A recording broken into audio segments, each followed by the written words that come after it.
Rassie Erasmus has warned his Springboks not to repeat a mistake that cost them glory 3 years ago. Ahead of a tense rugby championship doubleheader with Argentina, the Boks boss dragged up the 2022 nightmare when South Africa's title hopes were crushed by one moment of madness in Melbourne. Back then, Australia was seconds from defeating the All Blacks. All Bernard Foley had to do was kick the ball to touch.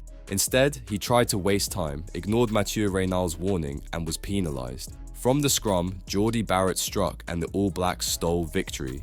That single moment left Australia heartbroken, but it also destroyed South Africa's chances of lifting the championship.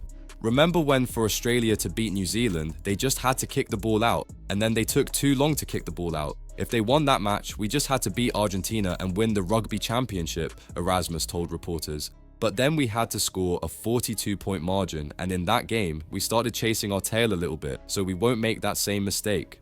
The Boks went on to beat Los Pumas 38-21, but it wasn't enough. Erasmus admitted his team had overplayed, desperate to chase points instead of securing the win. Now, with just 2 points separating all 4 teams in the 2025 table, Erasmus insists he won't let history repeat itself.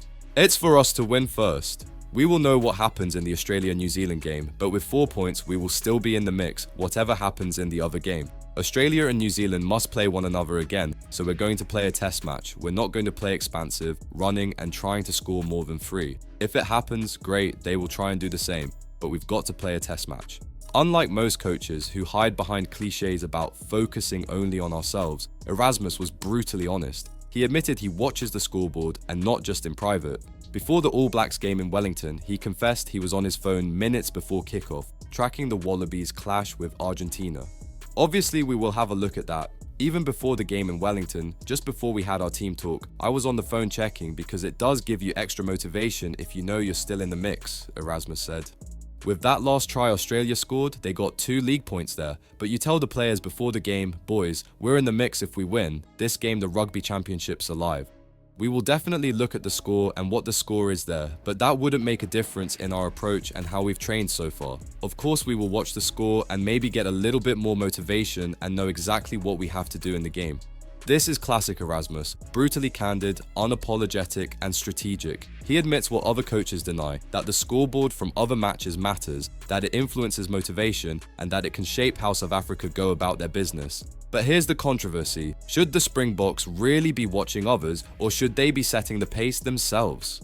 Erasmus says the focus is on winning first, but his obsession with past scars and outside results reveals the pressure of a rugby championship that is still wide open. What do you think? Is Erasmus being clever by learning from the past, or is he exposing a dangerous vulnerability in the Springboks mindset?